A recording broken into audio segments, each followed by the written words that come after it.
La mort est un chemin que nous devons tous prendre un jour, hélas. Salut à tous. Alors aujourd'hui, vidéo un peu spéciale parce que j'ai décidé de rendre hommage à l'un de mes cinéastes préférés qui nous a hélas quitté le 15 janvier dernier. J'ai nommé David Lynch.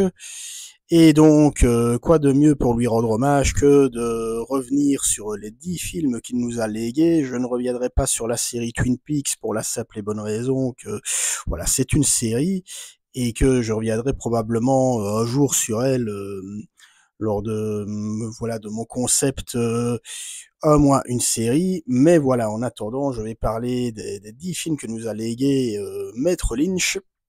Et donc, voilà, je vais y aller, donc je vais dire sous forme de top 10, de ceux que j'aime le moins à ceux que j'aime le plus, mais de manière générale, vous allez le voir, il n'y a aucun de ces films que je déteste véritablement. Je commence tout de suite avec en 10e position Dune. Alors vous le savez peut-être, mais Lynch a toujours renié ce film pour la simple et bonne raison qu'il n'a jamais réussi à vraiment y mettre sa vision, sa patte personnelle. Il a été littéralement écrasé par le cahier des charges qui applique ce genre de production.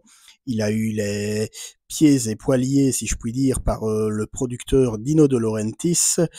Il a également connu des conditions de tournage assez difficiles dans le désert, notamment.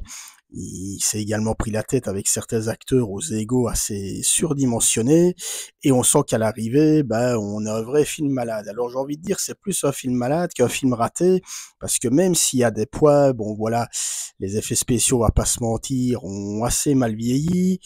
On a un rythme qui est très inégal, on a parfois des scènes qui sont inutilement longues, qui s'étirent dans le temps sans grand intérêt.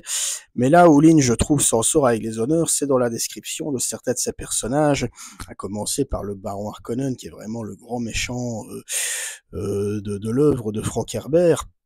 Et pour lequel Lynch insiste vraiment sur le côté dégueulasse du personnage. Si vous avez lu le roman, le baron Harkonnen, il est pédophile, il est tueur, il est misogyne, fait tout ce qu'on peut imaginer de pire chez un homme.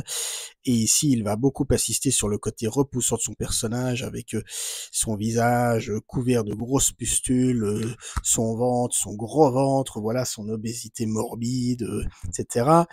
Et il va également insister sur la psychologie des personnages, notamment la relation entre Paul Atreides, joué ici par Kyle MacLachlan, et sa mère, Dame Jessica, où là vraiment il arrive vraiment à retranscrire toute la dualité, enfin je veux dire, du personnage, voilà, le destin qu'il s'apprête à vivre.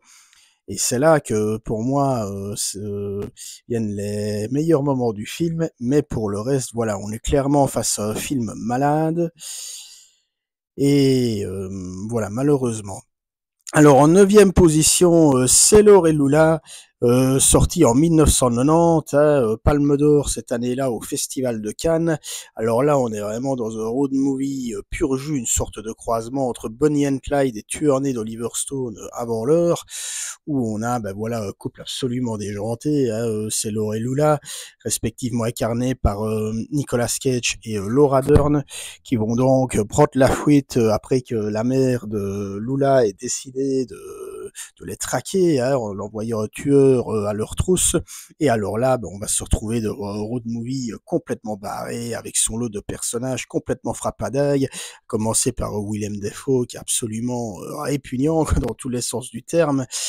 Et alors à l'arrivée, voilà, on se retrouve avec un film qui voilà, qui est plutôt fun à regarder. Je veux dire, voilà, c'est un film qui n'a aucune limite, qui s'autorise tous les excès, mais qui au final tourne un peu en rond sur lui-même. Quoi, je veux dire, on a des idées parfois qui sortent complètement de nulle part. La fée bleue à la fin, ou voilà, Sailor qui se met à chanter du Elvis. Alors on se dit c'est des bonnes idées, mais à quoi bon, je veux dire, parce que voilà, surtout que le film se perd parfois dans des moments un peu gratuits, notamment des scènes de sexe assez répétitives. On n'est pas loin de la vulgarité, même par moments, entre Sailor et Lula. Et voilà, donc on se retrouve avec un film qui est assez inégal et au fond pas toujours très intéressant, même si voilà, il y a des beaux plans, il y a la musique qui est somptueuse. Mais voilà, quoi, pour moi, clairement pas le meilleur de Lynch.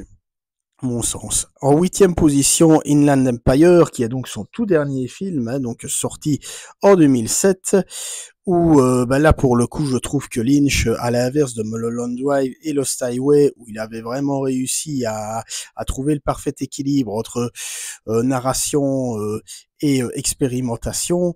Ici, on sent que Lynch, il a vraiment envie de s'orienter vers l'expérimentation pure. Le film a été tourné d'ailleurs en format vidéo, hein, d'où le fait que l'image est un peu granuleuse, un peu sale. C'est volontaire. Mais voilà quoi, à l'arrivée, on sait pas trop où le film va nous mener, si ce n'est la descente aux enfers d'une femme psychologiquement fragile, enfin d'une actrice en l'occurrence, qui est incarnée par Laura Dern, qui vraiment est, enfin, je veux dire, qui crève l'écran. Je veux dire, on sent qu'elle s'est vraiment investie dans ce rôle. Et voilà, encore une fois, le film tourne en rond sur lui-même, il dure 3 heures, qu'on sent quand même bien passer, hein, il faut bien le dire. On a parfois des scènes qui sortent un peu de nulle part. Voilà, la maison de lapin, par exemple, hein, lapin humanoïde en quelque sorte. Voilà, des idées comme ça dont on comprend pas vraiment la nécessité et le besoin, et on sent que Lynch a plus voulu expérimenter que raconter une histoire, mais au final, voilà quoi, c'est pas toujours très bien géré. Et pour un dernier film, j'ai envie de dire, c'est dommage, voilà. Alors ensuite, en 7e position, Twin Peaks Firewalk With Me, donc le film est dérivé de la série éponyme. Alors moi, ce film, eh bien, je vais dire, je l'aime bien, même si je parlais d'excès tout à l'heure avec Sailor et Lula, il y a aussi des excès dans Twin Peaks, mais j'ai envie de dire ici, le but c'est de nous raconter qui est Laura Palmer, voilà. Qui est cette jeune femme? Pourquoi est-ce qu'elle a fini assassinée? Alors c'est vrai que voilà, on a affaire à un personnage qui est tour à tour attachant, mais aussi insupportable, qui est mal dans sa peau parce qu'elle a un père qui est pas toujours correct avec elle. On va la voir sortir, profiter de sa jeunesse en quelque sorte. Voilà, personnage qui est incarné de manière très très excentrique d'ailleurs par Cheryl Lee. Et alors, le film a son petit effet parce que forcément, on sait que le personnage va mourir. Hein, si vous avez vu la série Twin Peaks, c'est ça. Et c'est qui a tué Laura Palmer, voilà. Et ici, donc, on sait, on a vraiment l'impression, enfin, c'est même pas une impression, on suit les dernières heures de Laura Palmer. Donc, le film a un petit côté comme ça, un petit peu morbide, mais toujours avec ce côté, voilà, quand je vais dire envoûtant, mystérieux, propre à la série. Donc voilà, un film que j'apprécie pour voilà pour ce qu'il est, pour ce qu'il a envie de raconter, et pour moi c'est une, j'ai envie de dire un bon miroir, une bonne parenthèse à la série, voilà. Parce qu'on le sait, la série connaîtra une suite de nombreuses années après, voilà.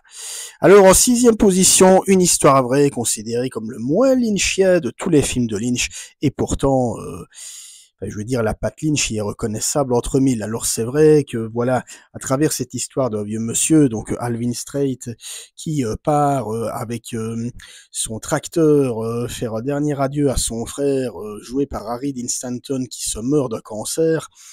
Eh bien, voilà, donc le rythme est volontairement lent, la mise en scène est très sobre, et voilà, toutes les rencontres que fera Alvin sont des rencontres a priori normales, mais avec quand même toujours cette petite dose de d'étrangeté propre à Lynch, notamment à travers voilà cette dame assez hystérique qui se plaint qu'il y a trop de cerfs sur la route, parce qu'elle vient d'en renverser un, et le plan suivant, on va voir Alvin qui va manger le cerf, voilà, on retrouve quand même la petite patte de Lynch, hein, comme ça, passer entre étrangeté et être enfin voilà, la petite patte qui mêle à la fois étrangeté et absurdité, voilà.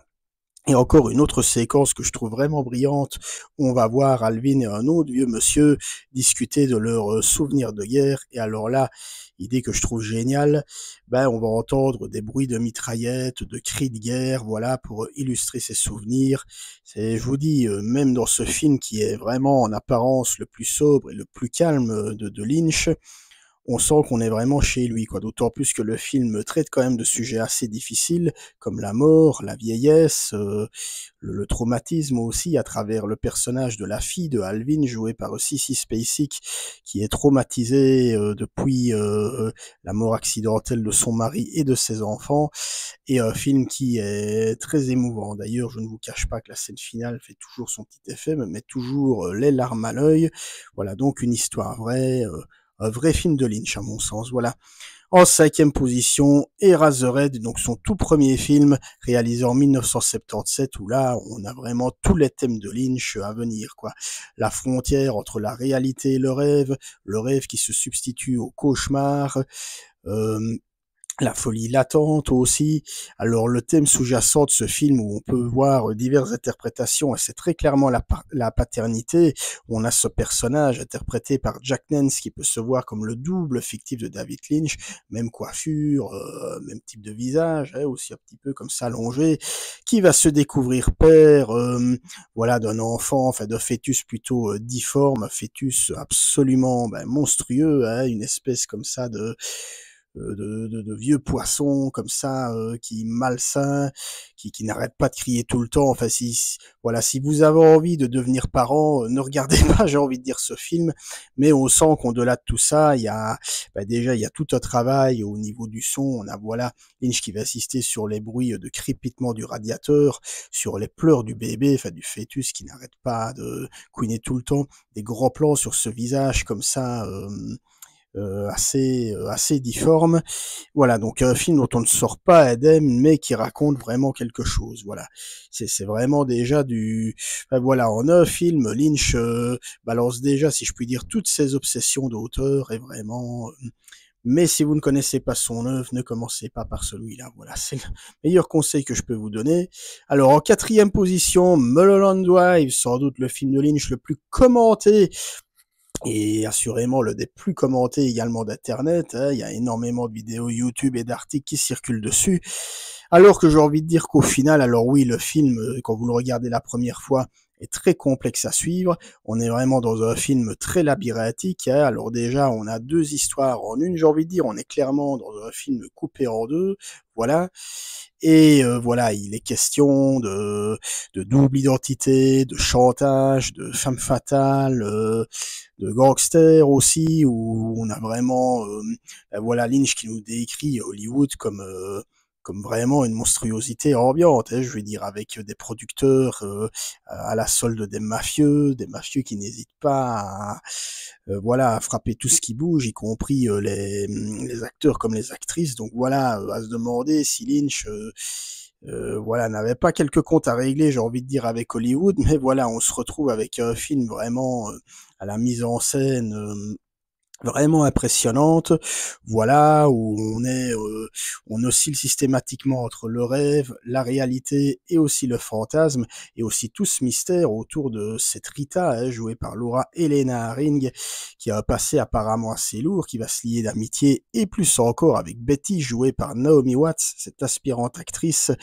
Donc voilà, Mulholland Drive, Maelstrom qui mélange beaucoup de choses, hein, je vais dire le film noir, le film d'horreur aussi un petit peu par moment, le film d'amour, on pourrait dire, le film érotique, hein, également le fantastique et aussi l'expérimental, mais que Lynch en un film de 2 heures et demie arrive vraiment à faire quelque chose de follement réjouissant, de passionnant à suivre, et ce d'autant plus qu'à la base Mulholland Drive était censé être le pilote d'une série télé. Voilà. En 3e position, Blue Velvet. Alors pour moi, c'est pour moi l'une des meilleures portes d'entrée du cinéma de David Lynch avec Elephant Man que j'évoquerai tout à l'heure, parce que Blue Velvet, voilà, même si on a déjà tout le côté bien barré, hein, eh bien, voilà, voilà, ça reste du cinéma accessible. Voilà, on est dans un récit quand même qui respecte la structure des 3 actes. Hein, je veux dire début, milieu, fin. On a une vraie résolution finale, on a un vrai scénario. Alors déjà, tout comme dans Mulholland Drive et dans Lost Highway, Lynch reprend déjà des éléments du film noir, hein, comme la femme fatale, le gangster dangereux. Le jeune homme qui tombe au milieu de nulle part, qui va mener son enquête, hein, donc voilà, et alors ici, ce qui est fascinant à la fois dans Blue Velvet, c'est que Lynch entend nous montrer ce qui se passe à la surface des choses, quoi. C'est-à-dire, donc, d'un côté, on a ce patelin de l'Amérique profonde, un peu à la Twin Peaks, hein, où tout le monde est heureux, tout le monde se sourit, etc. Et puis, quand vous grattez la surface des choses, quand vous vous enfoncez dans les bas-fonds de la ville, c'est tout autre chose. On a les gangsters symbolisés par Frank Booth, hein, qui est incarné de manière terrifiante par Dennis Hopper, qui vraiment se livre à tous les excès possibles, le viol, le meurtre, le tabassage, etc. Vraiment une toute autre réalité auquel le jeune héros interprété par Kyle MacLachlan, qui peut déjà se voir un peu comme Paul Atreides de Dune, hein, dans la mesure où il va devoir...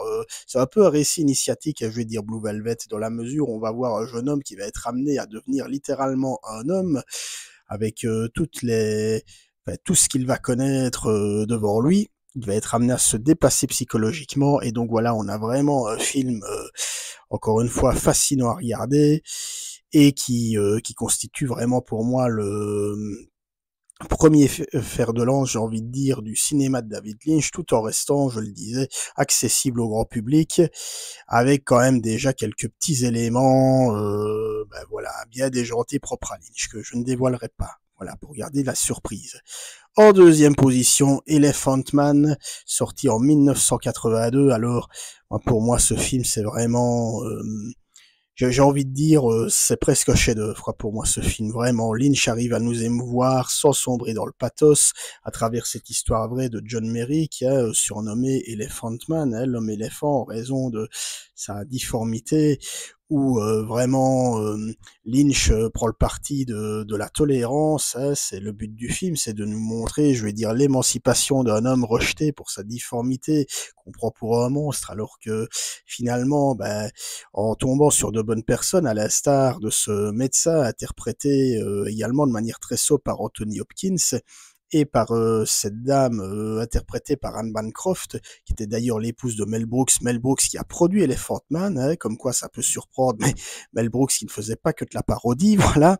Et alors on se retrouve vraiment avec un film d'une profonde émotion, voilà, vraiment très beau, avec un noir et blanc absolument magnifique, deux acteurs, même un trio d'acteurs, on peut le dire, hein, Anne Bancroft, Anthony Hopkins et John Hurt, absolument bouleversant.